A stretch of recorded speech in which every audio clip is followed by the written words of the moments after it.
The Caldrith neutral zone had never seen such a gathering. 847 warships hung in the darkness of space, their hulls gleaming under the light of distant stars. They came from 3 different empires, 3 powers that had ruled the galaxy for longer than most civilizations could remember. Admiral Zelthorn stood on the bridge of his flagship, the Eternal Triumph. His 4 eyes watched the display screens with satisfaction. The ships of the Velnik Concordat surrounded him. Sleek vessels with curves that seemed to flow like water. Their hulls were decorated with patterns that told of ancient victories, of enemies defeated with grace and precision. To his left, the fleet of the Ashari Unity waited in perfect formation. Their ships were different, built like crystals that caught and reflected light. The Asher believed that war should be beautiful, that even destruction should follow the laws of harmony. Their weapons were works of art, plasma lances that painted the void with colors that had no names in most languages. On his right, the Thessian League's armada maintained their position. Their vessels were the most traditional, built with angles and purpose. The Thexians were warriors by culture, but even they followed the ancient rules of galactic warfare. Their graviton disruptors could tear apart a ship's structure, but only after proper warnings were given, after protocols were followed. Status report. Zelthorn commanded. His voice carried the weight of 300 years of military service. All vessels report ready. Admiral, his tactical officer replied. She was young, barely 70 years old, but her skills were sharp. Long-range sensors have confirmed the unauthorized transit signature. A single vessel moving through our space without permission or proper identification codes. Zelthorn's mandibles clicked together, a sound that expressed mild annoyance. In 40,000 years of recorded galactic history, such things rarely happened. Every civilization learned quickly that space travel required cooperation, required following the rules that kept everyone safe. To enter another empire's territory without permission was not just rude, it was dangerous. Have we determined their origin? He asked, Negative Admiral. The ship's design does not match any known species in our database. The whole configuration is unusual. On the main display, a 3-dimensional image of the unknown vessel appeared. Zelthorn leaned forward, his interest growing. The ship was small, perhaps a quarter the size of his smallest destroyer. Its shape was wrong somehow. Most ships in the galaxy followed certain principles of design. Energy shields required specific hole patterns. Faster than light drives needed particular configurations. This ship seemed to ignore those rules. It looks primitive, said Commander Thexel of the Thessian fleet. His image appeared on the communication screen, his scaled face showing curiosity. See how thick the hull is? They are wasting mass on physical armor. Do they not have proper shielding technology? Perhaps they are a young species, offered Matriarch Ashlyn of the Asher. Her crystalline form shifted colors as she spoke, showing her amusement. Remember when we first encountered the Bulviks? They tried to use projectile weapons in space. Chemical explosions. We educated them quickly. Zelthorn allowed himself a moment of shared humor. Yes, the galaxy had seen young species before. They always arrived with primitive ideas, thinking that the methods that worked on their home planets would work in space. They learned. Everyone learned. That was the beauty of the galactic community. Tactical assessment? He asked. His tactical officer manipulated her controls and new data appeared on the screens. The vessel mass is approximately 12,000 tons. Energy signature is minimal, suggesting basic Power systems. No shield emissions detected. We count 37 external protrusions that might be weapons, but the configuration is strange. They appear to be tubes. Tubes. Southorn repeated. Show me. The image zoomed in. Indeed, the unknown ship had metal tubes protruding from its hull at various angles. Some were small, perhaps a meter in diameter. Others were larger, big. Enough that a person could walk through them. Around these tubes were structures that might be ammunition storage or power feeds, but the design made no sense. They have placed their weapons on the outside of the hull, Commander. Thexel observed, unshielded, exposed to direct fire. This is madness or ignorance. Matriarch Asha Lin added, we should approach carefully but firmly. They need to understand that our space is not their playground. Southorn considered his options. The proper protocol was clear. First, attempt communication. Second, issue warnings. Third, if necessary, demonstrate force without causing permanent harm. It was a dance that the galaxy had perfected over thousands of years. Wars were rare now because everyone understood the rules. Open all communication channels, he ordered. Broadcast in all known languages. Let us see if these newcomers have learned Galactic Standard. The communication officer worked her console. Broadcasting now, Admiral. All 127 languages in the common database. The message went out. Carried by radio waves and quantum entanglement by laser and gravity pulse. It was simple. Identify yourself. State your purpose. Submit to inspection. Standard first contact protocol refined by millennia of experience. Seconds passed, then minutes.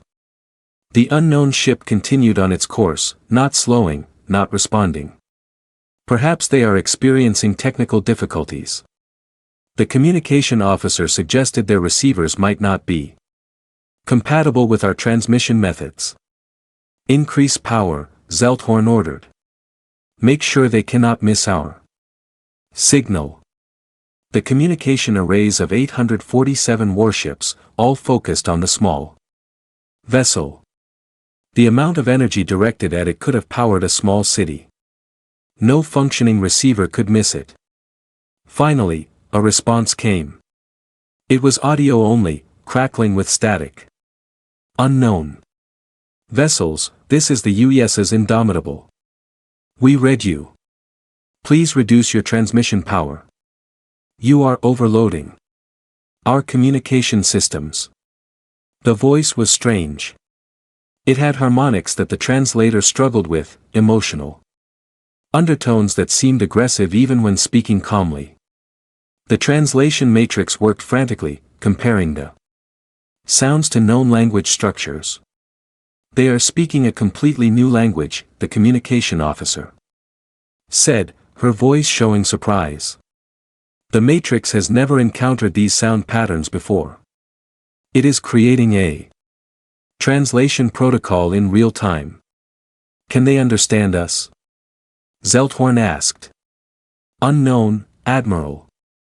But they can hear us. Southorn straightened in his command chair. This was first contact. True. First contact with a species that had somehow developed space travel without ever encountering the galactic community. It was rare but not unprecedented. The procedure remained the same unknown vessel. This is Admiral Zelthorn of the Brannick Concordet. Speaking on behalf of the joint armada of the called neutral zone, you have entered protected space without authorization. By galactic law, you must submit to inspection and registration. Please power down your engines and prepare for boarding. Another pause. Then the response came, and this time the translator worked better. Though the words still carried that strange aggressive tone. Admiral Zelthorn, this is Captain Sarah Chen of the United Earth Space Service vessel Indomitable. We were not aware this space was claimed. Our star charts show no territorial markers in this region. We respectfully decline your boarding request. We are prepared to negotiate transit rights or establish diplomatic relations, but we will not be boarded. Silence filled the bridge. In the history of galactic civilization, no one declined a boarding inspection. It was unthinkable. It was like refusing to breathe. Did they just? Commander. Thexel began, his image on the screen showing confusion. They refused, Matriarch Ashlyn said, and for the first time, her colors shifted toward red, showing anger. They refused the law, the ancient law that has kept peace for 40,000 years. Zelthorn felt a stirring of concern, but also duty. Rules were rules. The newcomers needed to learn. Perhaps they do not understand, he said calmly. Humans, they call themselves humans. This changes nothing. We will proceed with standard protocol for non-compliant vessels. He turned to his weapons. Officer. Fire a warning shot. Graviton pulse level 3. Aim for the space 500. M ahead of their bow. Show them we are serious. Yes, Admiral. The Eternal Triumph's graviton disruptor powered up. It was a weapon of precision, of control. The invisible pulse would distort space itself, creating a ripple that would shake any ship caught in its path. At level 3, it would do no permanent damage, merely disable navigation systems temporarily. It was the standard warning shot, the universal signal that said, we are capable of force, but we choose mercy. The pulse fired. Space itself seemed to bend as the graviton wave rushed forward, passing in front of the human ship, and the human ship flew directly into it. Without slowing down. They should have stopped, the tactical officer said, confusion in her voice. That pulse should have forced them to drop out of faster-than-light travel. But on the screens, the human vessel continued forward. More than that, it seemed to shrug off the graviton wave like water off a smooth stone. Impossible, Zelthorn whispered. Scan them again. Full spectrum. I want to know everything about that ship. Every sensor in the armada focused on the human vessel. The data that came back made no sense. Admiral, the tactical officer said slowly, reading her screens with disbelief. They have no shields. None. The graviton pulse hit their hull directly. Then why did it not affect them? Because their hull is, Admiral, their hull is impossibly dense. The armor alone masses more than our entire destroyer. It is compressed metal alloys that according to my readings should collapse under their own gravity. But they are holding stable. The graviton pulse simply did not have enough force to affect that much mass. Zelthorn stared at the image of the human ship. Those strange tubes, those external weapons, the thick ugly hull. Suddenly. It did not look primitive. It looked dangerous. What kind of weapons are those tubes? He demanded. His tactical officer worked frantically. Scanning now, Admiral. They appear to be cannons. Physical projectile launchers, but that cannot be right. Some of them are sized for objects weighing several tons, and the power feeds suggest electromagnetic acceleration. Rail guns, Commander Thexel said. Suddenly. His face had gone pale. Ancient weapons. Kinetic weapons. My people used them 10,000 years ago before we discovered energy weapons. Why would anyone use kinetic weapons in space? Matriarch Ashlyn asked.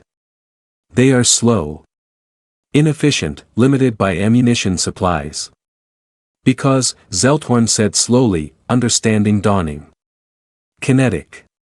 Weapons do not care about energy shields. Physical mass cannot be stopped by energy fields. The implication hung in the air. The galaxy's entire defensive doctrine was based on energy shields.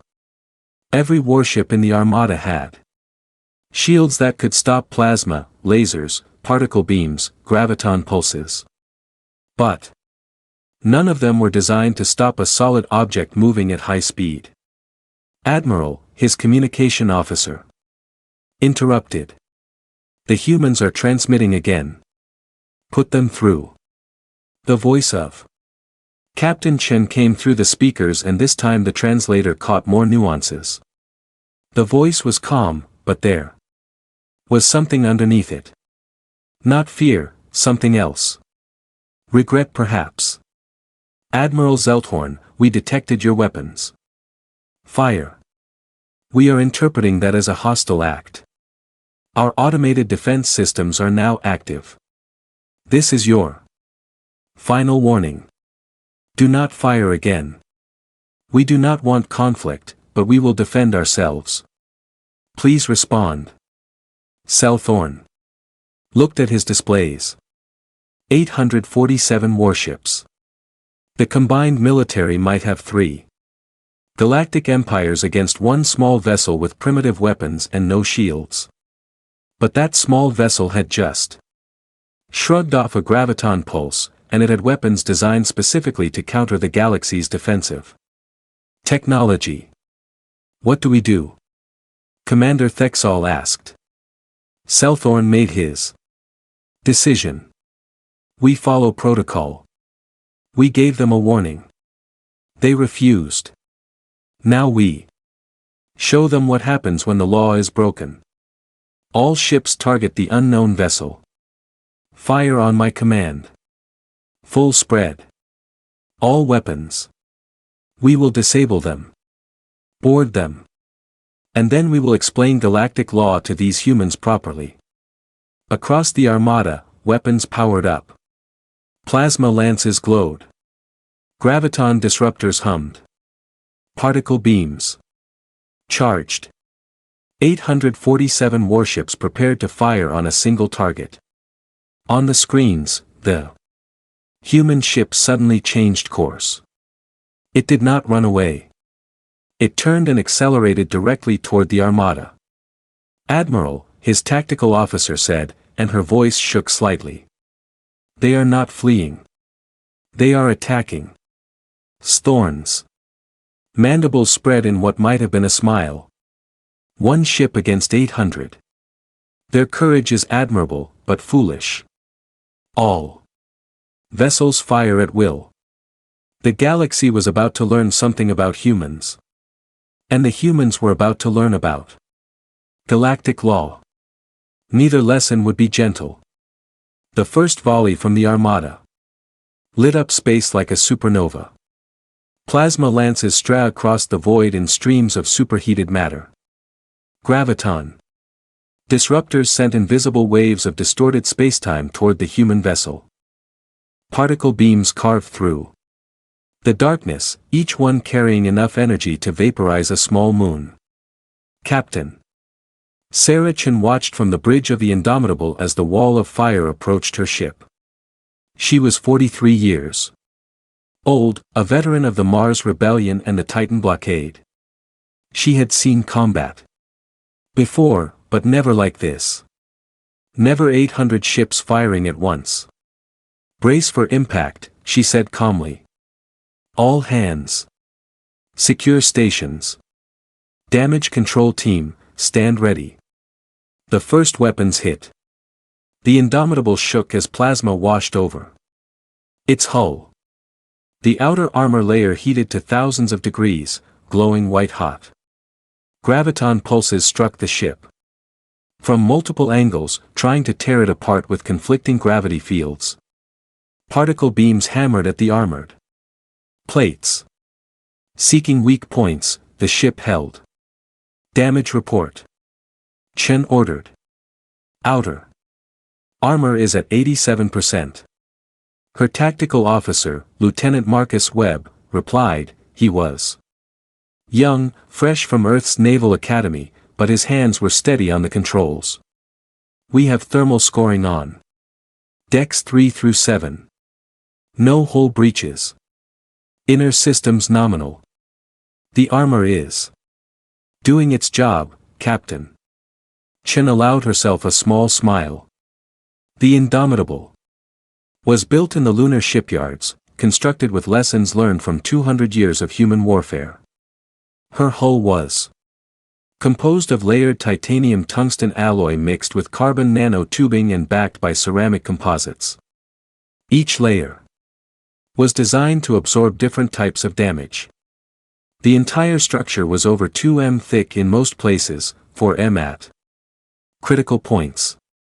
Humanity had learned a hard lesson early in its space age. Shields failed. Technology broke down. But good armor, dense metal that obeyed the simple laws of physics, armor endured. Return fire, Chen ordered. Rail. Guns only. Let us show them what we brought to this party. Webb's fingers danced across his controls. Target. Selection. The big one. The ship that fired first. Give them a 3-round burst from the main gun. Solid slugs. No explosives. Let us see how they handle kinetic impact. Aye, Captain. Main rail gun. Charging. Target locked. In the Indomitable's bow, the main rail gun came to life. It was a marvel of human engineering. A weapon that belonged more in a physics laboratory than on a warship. Electromagnetic coils lined a barrel 60 m long. At the back of the barrel, a solid tungsten slug waited, each one weighing 3 tons and shaped for maximum penetration. The coils activated in sequence, each one adding velocity to the projectile. In less than a second, the slug accelerated to 15%. The speed of light. It left the barrel with no flash, no explosion, no warning, just incredible, unstoppable momentum. On the bridge of the Eternal Triumph, Admiral Zelthorn was reviewing damage reports from the rest of his fleet when his tactical officer screamed, "Incoming! Unknown projectile! Speed is..." That cannot be right. Speed is reading as relativistic. Shields to maximum. Zelthorn commanded. All forward shields now. The Eternal Triumph's energy shields flared to full power, creating a barrier of pure force around the ship.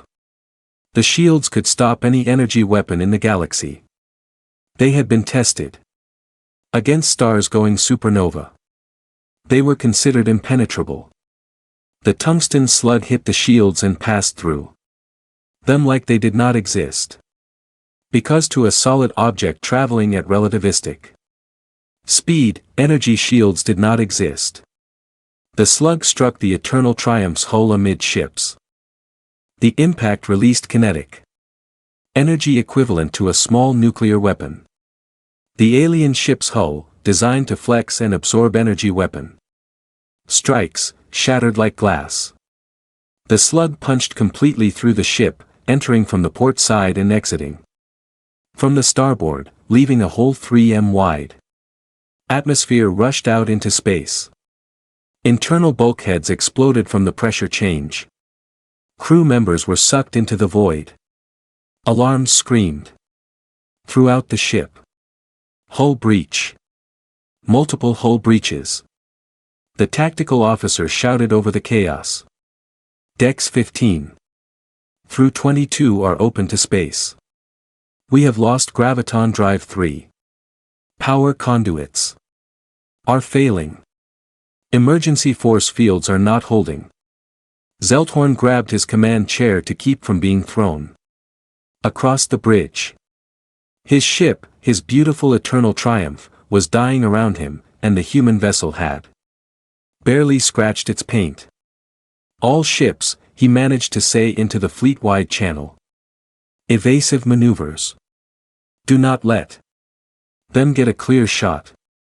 Randomize your movements. They cannot hit what they cannot predict. But humanity had been fighting wars in three-dimensional space for 2 centuries. Predicting movement was what targeting computers did best. The Indomitable's rail guns fired again and again.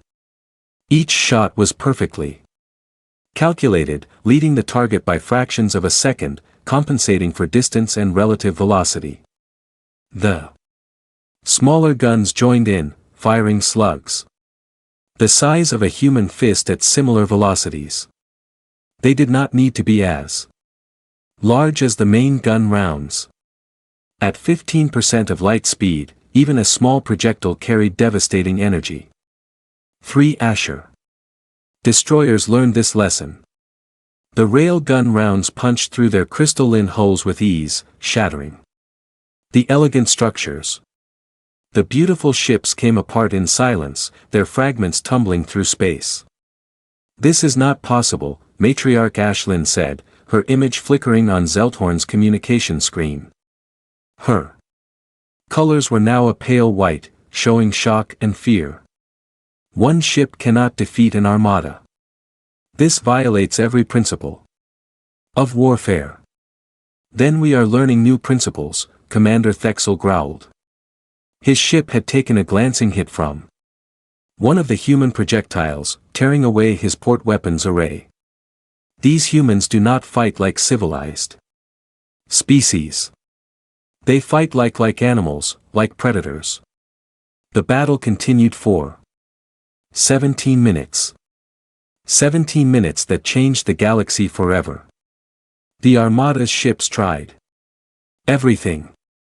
They focused fire on single points of the Indomitable's hull, trying to burn through the armor.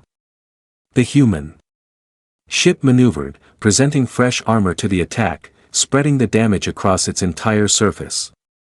They tried surrounding the vessel, attacking from all angles. The Indomitable spun on its axis, its rail guns firing in all directions. Each shot finding a target, they tried ramming. The Thesien heavy cruiser Warbringer accelerated to full speed and attempted to crash into the human ship. The Indomitable waited until the last moment, then fired its maneuvering thrusters. The burst of acceleration would have turned any organic crew into paste. But the humans had something the galaxy had not yet discovered: inertial dampening. The Indomitable slid sideways at accelerations that should have been impossible, and the Warbringer missed by less than 100 meters. As it passed, the Indomitable's point defense rail guns rattled from stem to stern. Finally, desperately, they tried missiles. Hundreds of guided missiles, each one with plasma warheads designed to burn through any defense. The missiles streaked toward the Indomitable in a swarm that filled the sensor screens. The human ship's point defense system activated. Smaller rail guns, computer-controlled and firing at incredible rates, turned space into a wall of metal. Each gun fired 100 rounds per second. Each round found a missile. The swarm was destroyed before any missile got within 5 kilometers of the ship. And then something changed that made everything worse. "Captain," Lieutenant Webb said, his voice tight. "I am detecting launch signatures from the Indomitable. Multiple launches." "What did they launch?" Zildhorn demanded. "I do not know. The objects are small, accelerating rapidly. They are maneuvering. They are missiles of some kind, but the energy readings are strange." The human missiles approached the Armada.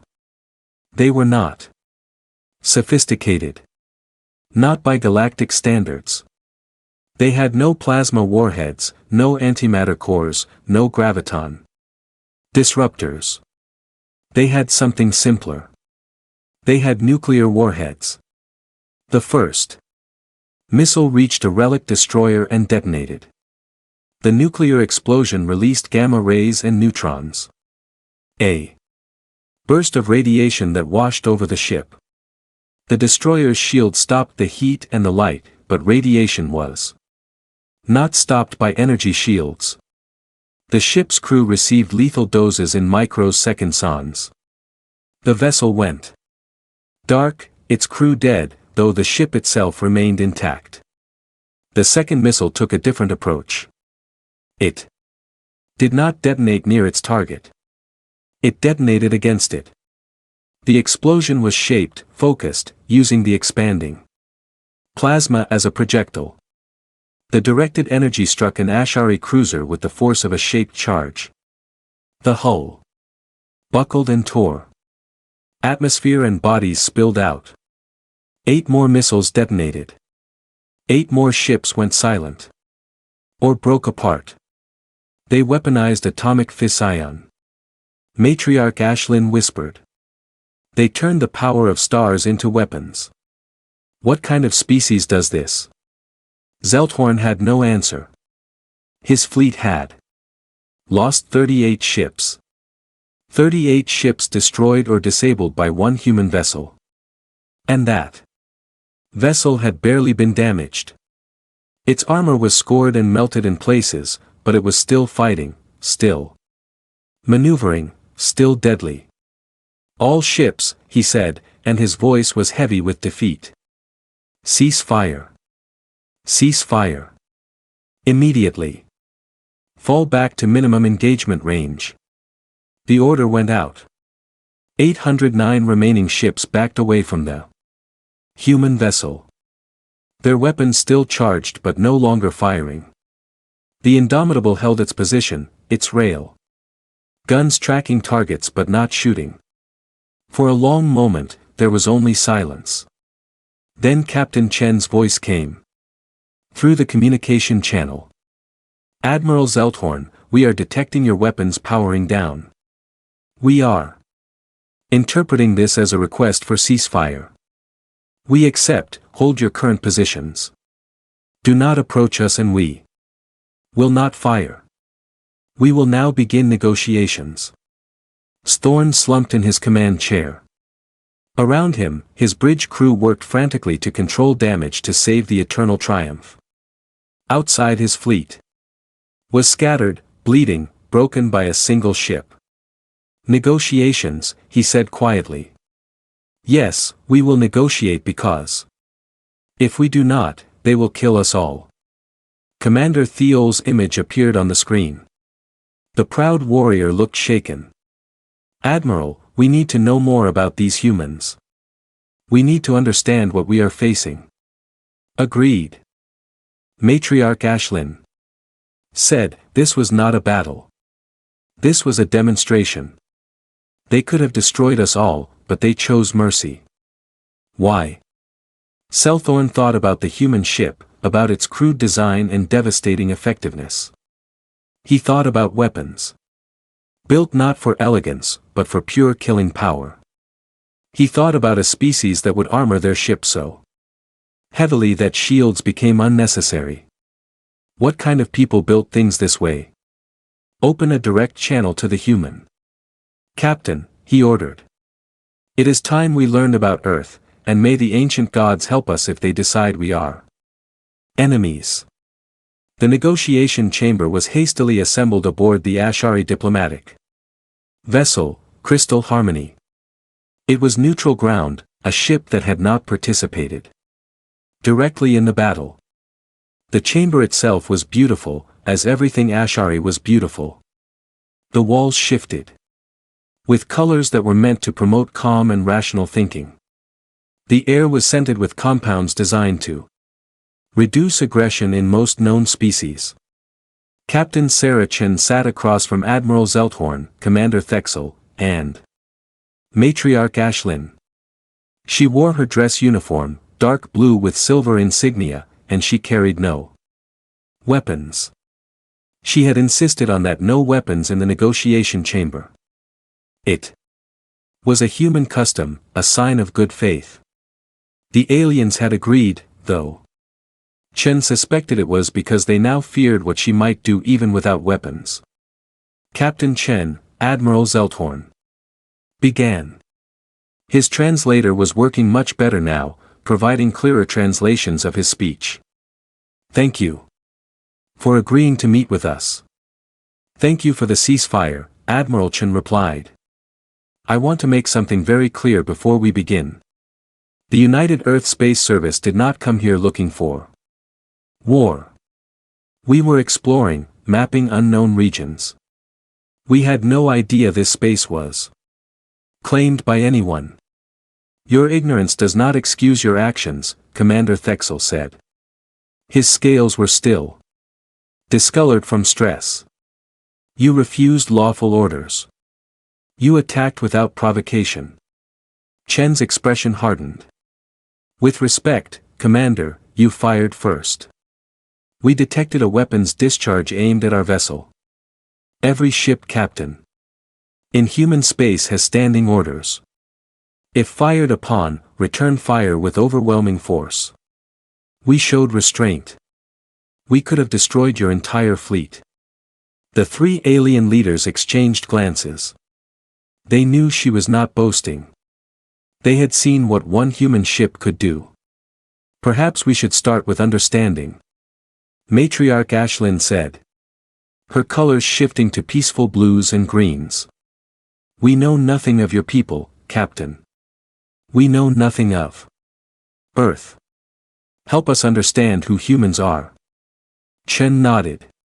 A fair request. I will answer your questions honestly, but I expect the same honesty in return. Agreed, Zelthorn said. The first hour of negotiations was spent on basics. Chen explained Earth's location far beyond what the galactic powers considered explored space. She explained humanity's expansion into their own solar system, the colonies on Mars, and the moons of Jupiter and Saturn.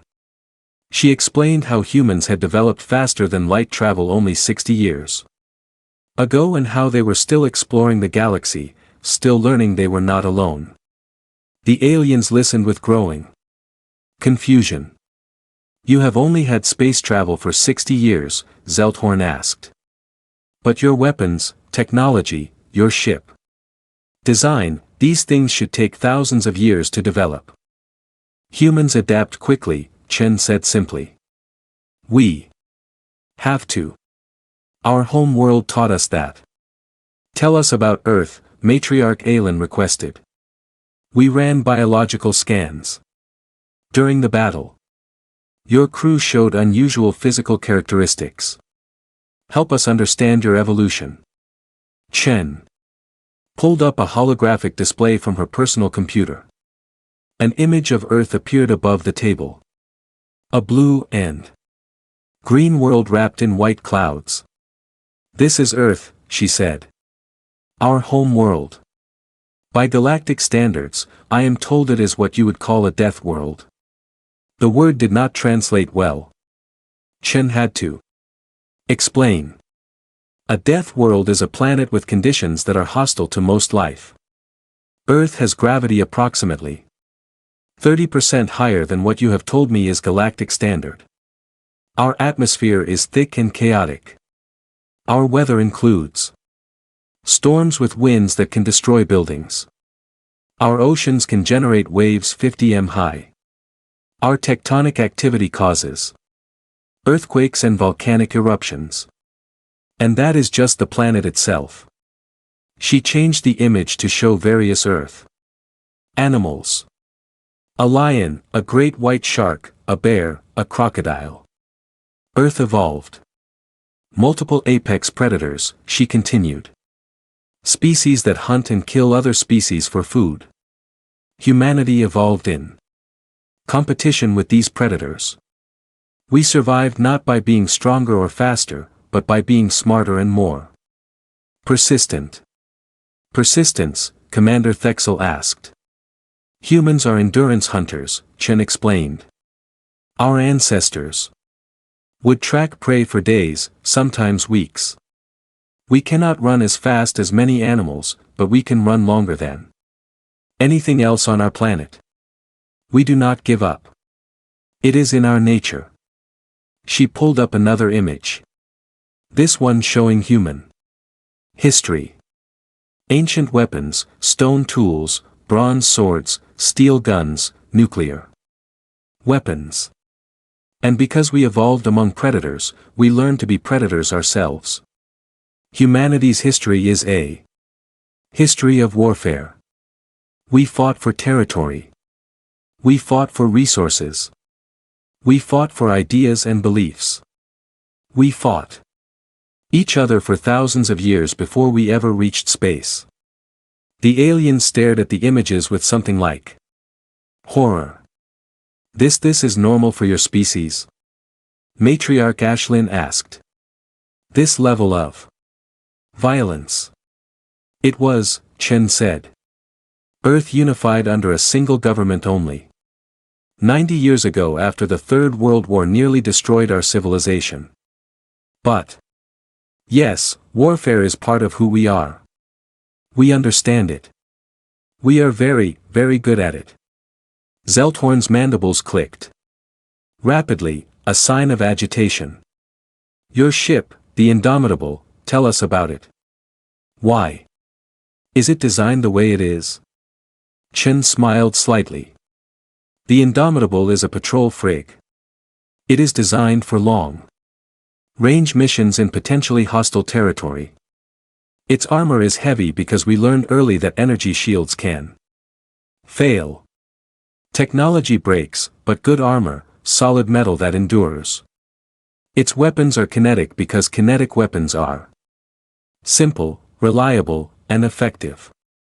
Rail guns have no moving parts except the projectile. They cannot be jammed by electronic warfare. They do not run out of energy as long as the ship has power. And they work. You said it is a patrol frigate. Commander Thexol said slowly. What does that mean? How does it compare to your actual warships? Chen met his gaze steadily. The Indomitable is 40 years old. It is outdated by current military standards. It was scheduled to be decommissioned next year. We have been using it for exploration missions because it was no longer suitable for frontline combat. The silence that followed was profound. 40 years old. Zelthorn repeated. Outdated. Captain Chen. How advanced is your current military technology? I am not at liberty to discuss classified information. Chen replied. But I can tell you that the Earth Defense Force currently operates 217 ships of various classes. Frigates. Like the Indomitable destroyers, cruisers, carriers, and 6 dreadnoughts. 6 dreadnoughts. Matriarch Asha Lin whispered. What is a dreadnought? A dreadnought is a capital ship designed for fleet engagement.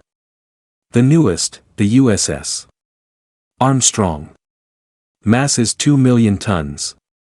It carries 140 rail guns of various sizes, 300 missile tubes, and enough armor to survive a nuclear detonation against its hull. It can engage multiple targets simultaneously while providing fighter support and electronic warfare coverage. Chen paused, then added quietly. If the Indomitable is a patrol car, a dreadnought is a battle fortress. The aliens looked at each other. Their expressions, despite their different physiologies, all showed the same thing, fear. Captain Zelthorn said carefully. We need to understand something. Your doctrine of warfare. You said you were ordered to return fire with overwhelming force. Explain what that means. Chen considered her words carefully. In human military doctrine, there are several principles. One of them is overwhelming force. If you are attacked, you respond with enough power to ensure the threat is completely eliminated. You do not give the enemy time to recover. You do not give them a chance to adapt. You hit them with everything you have and you do not stop until they surrender or are destroyed. That is brutal. Matriarch Ashlyn said, that is survival, Chen corrected. On Earth and nature, predators that show mercy die. Their prey escapes and learns. Their competitors exploit their weakness. Humanity learned that lesson over millions of years of evolution. We carried it into space. Commander Thexel leaned forward, but you showed mercy to us. You stopped firing when we retreated. Why? Because humans are not mindless killers, Chen said firmly. We are capable of great violence, yes, but we are also capable of great compassion. We prefer peace. We prefer cooperation. But when threatened, when attacked, we will defend ourselves with everything we have. You fired on my ship, Admiral. You tried to destroy us. We returned fire to protect ourselves. But when you stopped, we stopped. That is also part of being human. She stood up and walked to the window of the chamber, looking out at the stars. You need to understand something about humanity, she said, her back to the aliens. We spent centuries fighting each other, nation against nation, ideology against ideology. We nearly destroyed ourselves 3 times with nuclear weapons. We know the cost of war. We know what it means to lose millions of people for nothing more than pride or stupidity. She turned back to face them. When we finally unified, when we finally reached the stars, we did so with one goal. Never again. Never again would humanity be caught unprepared. Never again would we be vulnerable. Every ship we build with the assumption that we might meet hostile aliens. Every weapon we design to be deadly. Not because we want war, but because we want to be ready if war finds us. And it did find you, Silthorn said quietly. We brought war to you. You brought a warning shot, Chen corrected. If you had wanted war, you would have targeted our crew sections, our engines, our critical systems. Instead, you shot ahead of us. A warning. We recognized that. That is why we did not destroy your fleet. We returned fire. We defended ourselves, but we aimed to disable, not to kill. Though I will not apologize for the ships we destroyed, they fired on us. The negotiations continued for another 6 hours.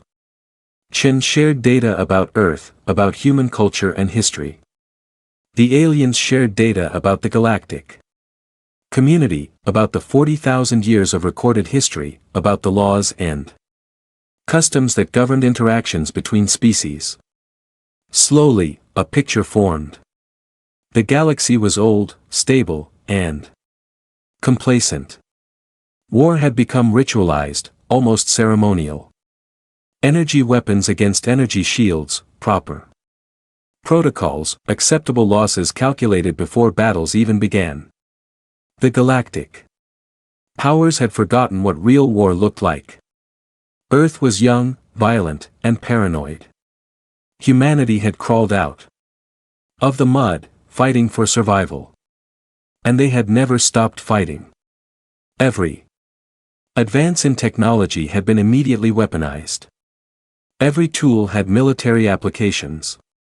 Humans did not fight by galactic rules because they did not know galactic rules. They fought by Earth rules, and Earth rules said, win. At any cost. Finally, as the meeting drew to a close, Commander Thexel asked the question they were all thinking. Captain Chen, what happens now? Your people know about us now. We know about you. What does humanity want? Chen smiled. It was not a predatory smile. Despite what the aliens might have feared, it was tired, but genuine. What humanity wants is the same thing we have always wanted.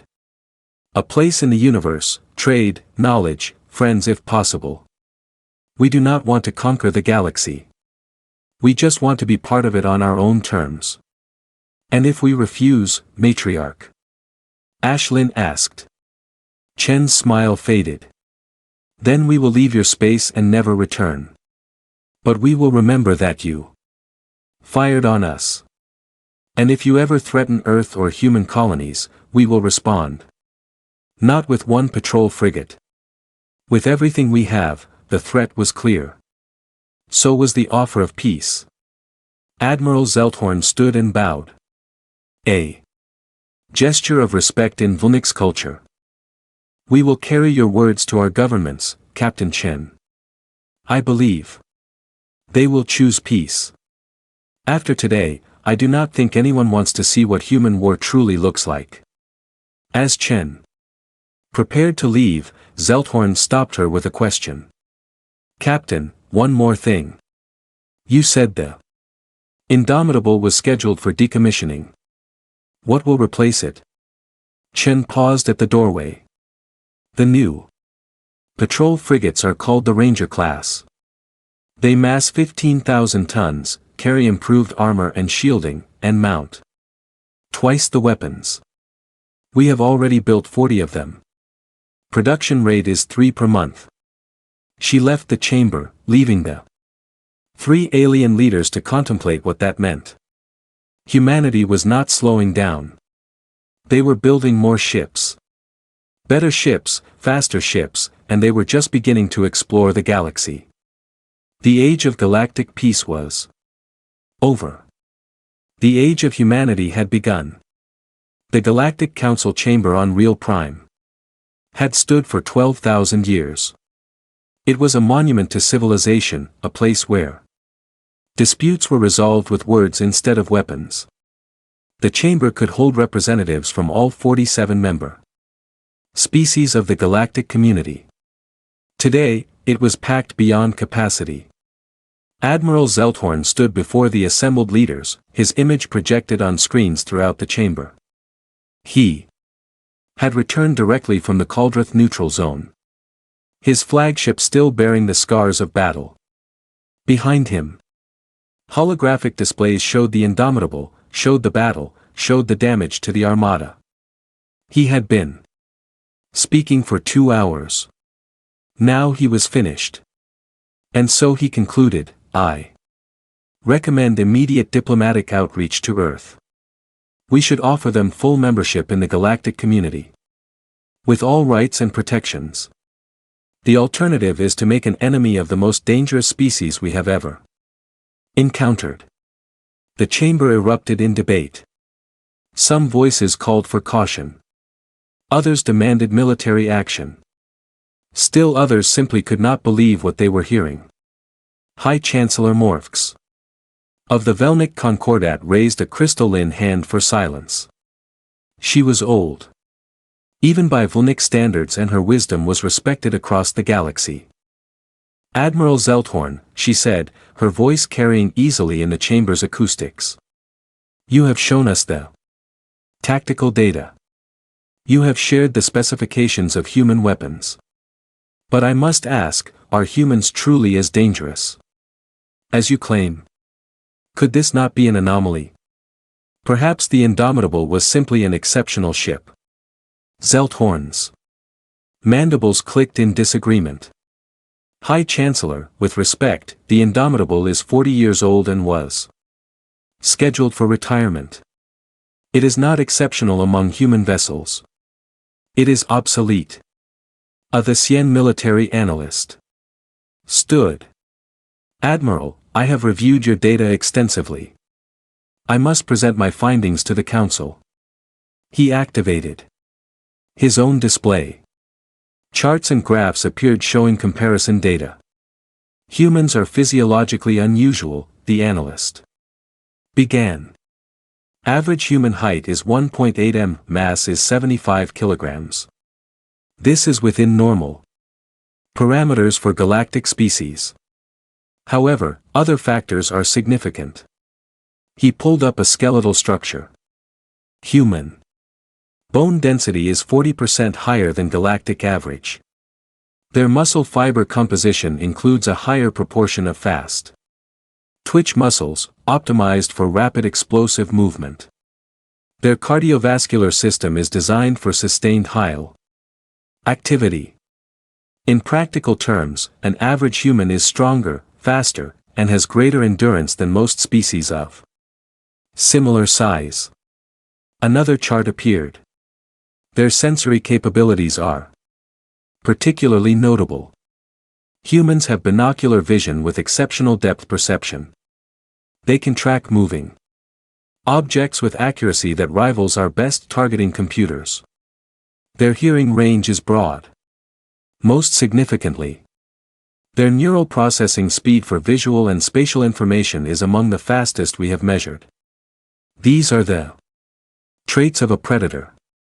Someone in the chamber said, yes, the analyst confirmed. Humans are apex predators. But they are social apex predators, which makes them more dangerous. They hunt in groups. They coordinate. They plan. A lone human is dangerous. A group of humans is terrifying. Matriarch Ashlyn stood. Her journey from the Caldrone had been long, but she insisted on speaking in person. Council members. I must share something that troubles me deeply. During our negotiations with Captain Chen, we performed detailed biological scans. We detected chemical signatures in the human crew's bloodstream. Adrenaline, cortisol, norepinephrine. These are stress hormones, fight or flight response chemicals. She paused, letting that sink in. The human crew was experiencing these during combat. It made them faster, stronger, more alert. Their bodies were enhancing their combat capabilities automatically. But here is what troubles me. The levels we detected were not dangerously high. They were normal for humans during stress. This means their bodies are adapted to regular combat stress. They are built for fighting. A Bolvix's counselor spoke up. Surely this is just evolution. Many species have stress responses. Not like this. Matriarch Ashlyn replied. We analyzed the data further. Human neural architecture includes an enlarged amygdala, the fear processing center, but it is balanced by an equally developed prefrontal cortex, the reasoning center. They can experience fear while still making rational decisions. They can be terrified and still fight effectively. This is not common in nature. Commander Thexel stood. Now, I would like to share what we learned about human history. It is relevant to understanding their nature. He activated a timeline. It showed human civilization from primitive stone tools to space flight. Humans developed civilization approximately 12,000 years ago. He began. In that time, they fought approximately 14,000 recorded wars. Some were small local conflicts, others were global, involving hundreds of nations. Their largest war, which they call World War II, killed 85 million people over 6 years. The chamber fell silent. 85 million, someone whispered. That is more than the total casualties of all galactic conflicts in the last 10,000 years. Dexel continued. And humans considered this a learning experience. They studied it. They analyzed it. They determined never to repeat it. So they fought 2 more world wars. Each time refining their weapons, their tactics, their strategies. He showed images now. Ancient human weapons, swords and spears, then rifles and cannons, then tanks and aircraft, then nuclear weapons. They weaponized everything. Thex said every technological advance had military applications. They split the atom and immediately built bombs. They developed computers to calculate artillery trajectories. They created the internet to maintain communications after nuclear war. They went to space. Initially to put weapons in orbit. But they also developed medicine, art, philosophy, someone protested. Yes. Thexel agreed. Humans are contradictory. They are capable of incredible violence and incredible compassion. They write poetry and wage war. They create beautiful music and design weapons to kill millions. They are in many ways the most dangerous species I have ever studied. A new voice spoke up. It was Dr. Kelvin, the galaxy's leading xenobiologist. I would like to add my analysis. I have studied the data on Earth's biosphere. The results are disturbing. He displayed images of Earth's animals. Earth has more apex predators per square kilometer than any known planet. Lions, tigers, bears, sharks, crocodiles, eagles, wolves, and dozens more. Humans evolved in competition with all of them. They did not have natural weapons like claws or fangs. They did not have natural armor like shells or thick hides. They survived by being smarter. Intelligence is not unusual, someone said. No, Dr. Kelvin agreed. But the way humans use intelligence is unusual. They are tool users, yes, but they are exceptional tool users. They see every object as a potential tool or weapon. A rock becomes a hammer. A stick becomes a spear. Metal becomes a blade. Atoms become bombs. This is how they think. Everything can be used. Everything can be weaponized. He pulled up more data. I analyzed their dietary habits. Humans are omnivores. They can eat almost anything. Plants, meat, fungi, even some things that would poison other species. Their digestive systems are incredibly adaptable. This means they can survive in almost any environment. They are not limited by specialized dietary needs. Furthermore, he continued, humans practice what they call persistence hunting. They do not run as fast as their prey. Instead, they track prey for hours or days, forcing the prey to run until it collapses from exhaustion. Then they kill it. This requires incredible endurance, determination, and patience. These traits carry over into their warfare doctrine. High Chancellor Morvex listened to all of this with growing concern. What you are describing is a species optimized for warfare. For survival against all odds, for never giving up. Exactly. Dr. Kelvin confirmed. And there is more. Humans have something they call the human spirit or will to survive. It is not just biological. It is cultural. They tell stories about never surrendering. They celebrate historical figures who fought against impossible odds. They have a saying, victory or death. They would rather die than admit defeat. This is madness, someone said. This is humanity. Zelthorn replied quietly. The council debated for hours. Some wanted to quarantine human space to declare it off limits. Others wanted to establish trade relations carefully, keeping humanity at arm's length. A few extremists even suggested a preemptive strike, destroying Earth before humans could spread further. That suggestion was quickly rejected. No one wanted to see what humanity would do if their home world was attacked. Finally, High Chancellor Morvex called for order. We must make a decision. Based on everything we have learned, I propose the following. We officially recognize Earth and its colonies as sovereign territory. We offer humans full membership in the galactic community.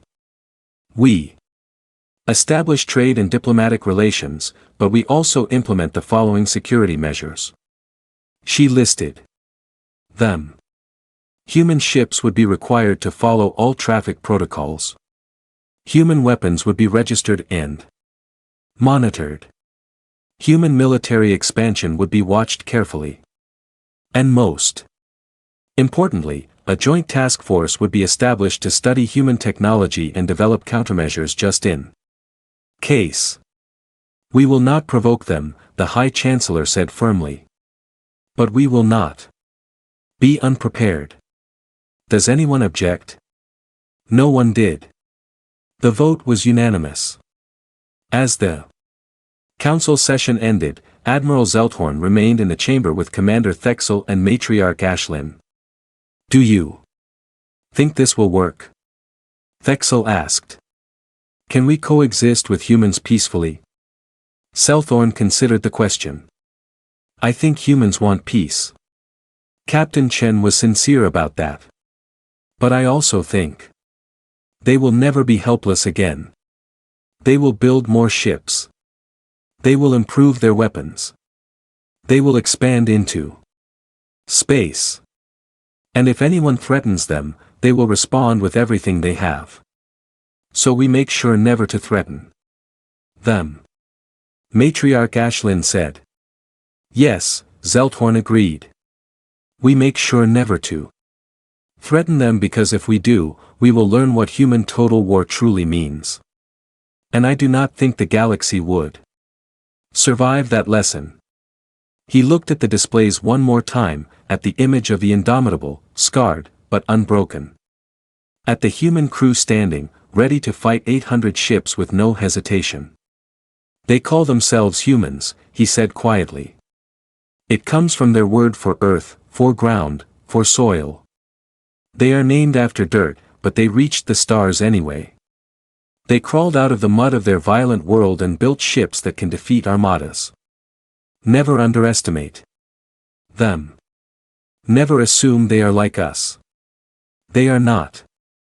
What are they then? Thexel asked. Storn thought about Earth, about its gravity and its predators and its endless wars. He thought about a species that survived and thrived despite everything trying to kill them. He thought about humanity's determination, their refusal to give up, their ability to turn anything into a weapon. They are survivors, he said finally. They are the ultimate survivors. And now they are among the stars. The galaxy will never be the same. The three of them left the chamber, each carrying the weight of what they had learned. Behind them, the holographic display of the Indomitable remained. A silent reminder of the day. The galaxy discovered it was not alone in its capacity for violence. Humanity had arrived and the old empires, the ancient powers, the civilizations that had ruled for 40,000 years would have to make room for them. Whether they liked it or not. 6 months had passed since the encounter at the Calder neutral zone. The galaxy had changed in ways both subtle and profound. Captain Sarah Chen stood on the observation deck of the USS Pathfinder, a diplomatic vessel that had replaced the Indomitable for this mission. She watched as the ship approached Velna Prime, the capital world of the Velnic Concordat. The planet was beautiful, a world of blue oceans and green continents wrapped in white clouds. It reminded her of Earth. Though the gravity was lighter and the continents were shaped differently. Behind her, Ambassador Michael Torres reviewed his notes for the upcoming meetings. He was humanity's first official ambassador to the galactic community, a position that had not existed 6 months ago. He was a veteran diplomat, someone who had negotiated peace between Earth's nations during the final days before unification. If anyone could represent humanity in this new arena, it was him. Nervous? Chen asked, terrified. Torres admitted. With a slight smile. But that is part of the job. You were terrified during the battle, I assume. Every second, Chen. Agreed. But fear is just information. It tells you the situation is dangerous. What you do with that information is what matters. Torres nodded. A very human perspective. I wonder if the galactic community will ever truly understand us. They are trying. Chen said that is more than we expected. The Pathfinder docked at the orbital station above Rayala Prime. Unlike the Indomitable, this ship was built for diplomacy, not war. It carried minimal weapons, focusing instead on luxurious quarters, meeting rooms, and communication equipment. But even so, Chen noticed the alien ships giving it a wide berth. The reputation of human vessels had spread quickly. The reception on VNA Prime was formal and elaborate. High Chancellor Morks herself greeted the human delegation, flanked by representatives from dozens of species. The ceremony was conducted in the traditional way with speeches and symbolic gifts and carefully choreographed movements. Chen noticed how the aliens watched the humans. There was respect there, but also weariness. Some looked at them with curiosity, others with fear. A few with something that might have been admiration. None looked at them with contempt or dismissal. Those attitudes had died in the Caldrone. The formal meetings began the next day. Ambassador Torres sat across from the Galactic Council with Chen and a team of human experts behind him. The agenda was extensive trade agreements, territorial boundaries, technology sharing, military protocols, and cultural exchange programs. Ambassador Torres, High Chancellor Morks, began, on behalf of the galactic community, we welcome humanity. We hope this marks the beginning of a long and peaceful relationship between our peoples. Thank you, High Chancellor, Torres replied. Humanity shares that hope. We come seeking friendship, knowledge, and mutual prosperity. The first days of negotiation went smoothly. Trade agreements were straightforward. Humanity had resources the galaxy wanted, particularly certain rare elements that were common in Earth's asteroid belt. In return, the galaxy could offer advanced medical technology, agricultural techniques, and scientific knowledge that would benefit human colonies. Technology sharing was more complicated. The galactic powers wanted to understand human weapons, wanted to know how rail guns and kinetic weapons worked. The humans were willing to share some information, but not all. Some technologies remained classified. You must understand our position, Torres explained to the Council. Humanity has been attacked once already by your forces. We defended ourselves successfully, but we cannot assume all future encounters will be peaceful. We need to maintain some military advantages for our own security. But if we cannot defend against your weapons, how can we trust you? A Balvik's counselor asked. Torres smiled slightly. You cannot. But that is true for us as well. We cannot know if you are developing new weapons, new technologies that could threaten us. Trust must be built over time through actions, not words. We propose a gradual exchange with both sides sharing information. Slowly, building confidence together. The Council agreed, though some members were clearly unhappy. The humans had forced them to think about security in new ways. The old assumptions, the comfortable certainties were gone. Military protocols were the most contentious issue. The galaxy had 40,000 years of established rules for warfare. Humans knew none of those rules and had no intention of following them blindly. Your doctrine of overwhelming force is unacceptable, Admiral Zelthorn stated during one session. It is too Aggressive, too violent. It will lead to unnecessary casualties. Our doctrine kept us alive, Chen countered. She had been asked to speak on military matters as someone who had experienced combat. In human history, showing weakness invites attack. Showing strength prevents war. We do not start fights, but we will finish them. But surely there must be limits, Matriarch Ashlyn said. Rules of engagement, protected targets, acceptable weapons and unacceptable weapons. We have limits, Chen agreed. We do not target civilians intentionally. We do not use biological or chemical weapons. We follow the laws of war that humanity has developed, but we will not handicap ourselves by following rules designed for a different kind of warfare. The debate went on for hours. Finally, a compromise was reached. Humans would register their military vessels and inform the galactic community of their locations. In return, the galaxy would recognize human territorial space and not enter it without permission. Both sides would agree to negotiate before fighting, but both sides retained the right to self-defense. It was not perfect, but it was a start.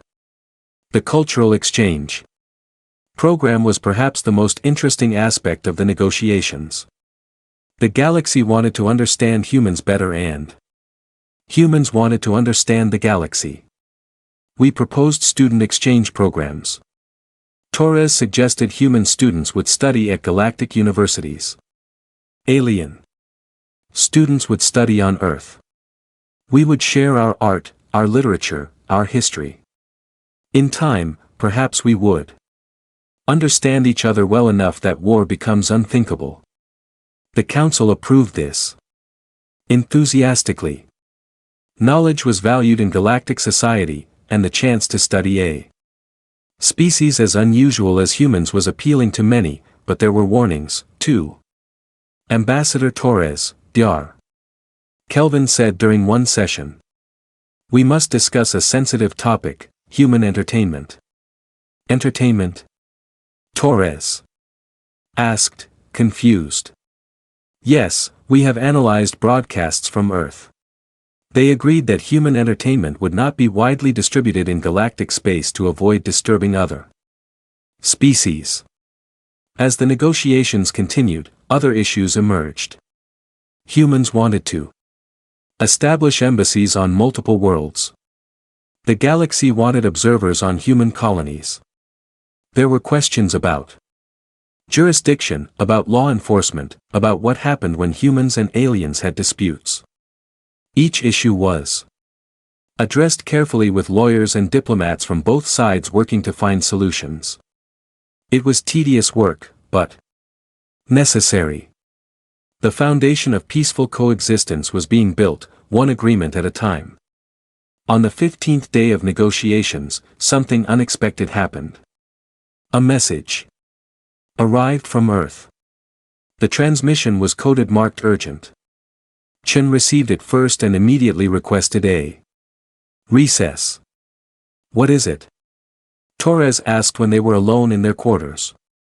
Chen played the message.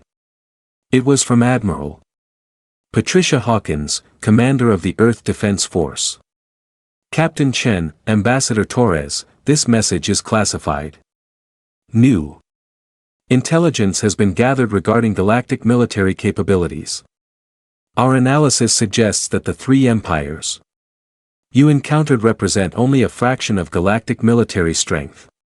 There are 47 member species in the galactic community. If they united against us, we would be outnumbered approximately 3,000 to 1, Torres polled. 3,000 to 1. That is not all, Chen said grimly.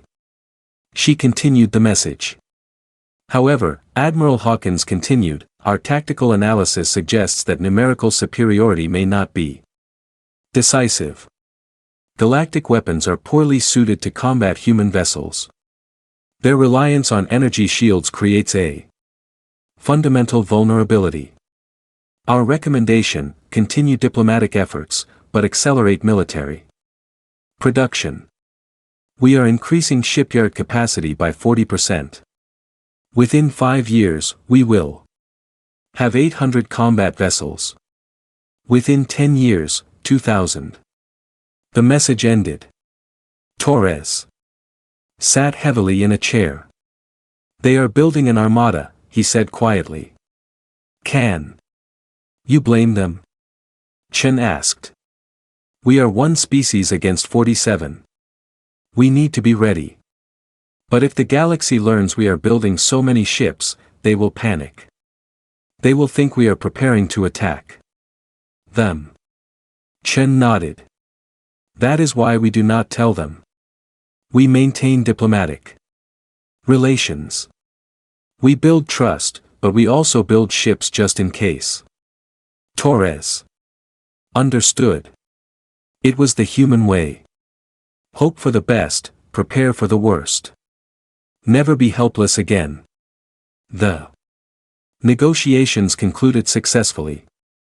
Humanity was officially recognized as a sovereign power. Trade agreements were signed. Embassies would be established. Student exchanges would begin. The galaxy had a new member. And that member was trying very hard to be a good neighbor. On the final day, High Chancellor Morphs hosted a private dinner for Torres, Chen, and a few key galactic leaders. The atmosphere was relaxed, almost friendly. They ate food from a dozen worlds and shared stories. I must confess something. Admiral Zelthorn said at one point, before I met you, I thought humans would be easy to defeat. I thought one armada would be sufficient. I was wrong. You were not wrong to try to enforce galactic law, Torres said diplomatically. You were just wrong about our capabilities. But that is changing now. We understand each other better. Do we? Commander Thexel asked. I am not certain. Humans remain a mystery to us. You are violent yet peaceful, aggressive yet diplomatic. You prepare for war while seeking peace. How do we reconcile these contradictions? Chen smiled. You do not reconcile them. You accept them. Humans are contradictory. We contain multitudes. We are capable of great evil and great good. The key is choosing which side to act on, and you choose peace. Matriarch Ashlyn asked. We choose survival. Chen corrected. Peace serves our survival. So we choose peace. But if threatened, we will choose violence, and we are very good at violence. The table fell silent for a moment. Then High Chancellor Morphs laughed, a sound like crystal bells. At least you are honest, she said. That is more than many species can claim. Very well, humans. You have your place in the galaxy. May we all benefit from it. They raised their glasses in a toast. To peace, to prosperity, to the future. As Chen looked around the table at the aliens who had been enemies and were now allies, she felt a strange mixture of hope and caution. Humanity had passed its first test. They had proven they could survive contact with alien civilizations. They had demonstrated strength without becoming conquerors. They had shown they could be both warrior and diplomat. But she also knew this was just the beginning. The galaxy was vast. There were 47 known species and perhaps more unknown ones. There would be challenges ahead, misunderstandings, conflicts. Humanity would have to navigate carefully, building relationships while maintaining their strength. Later on the flight back to Earth, Torres asked Chen a question. Do you think this will last? The peace? Chen looked out at the stars at the infinite darkness between them.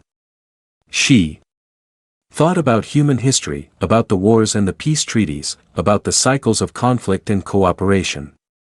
I Think it will last as long as everyone remembers what happened at the Cauldron Zone, she said finally.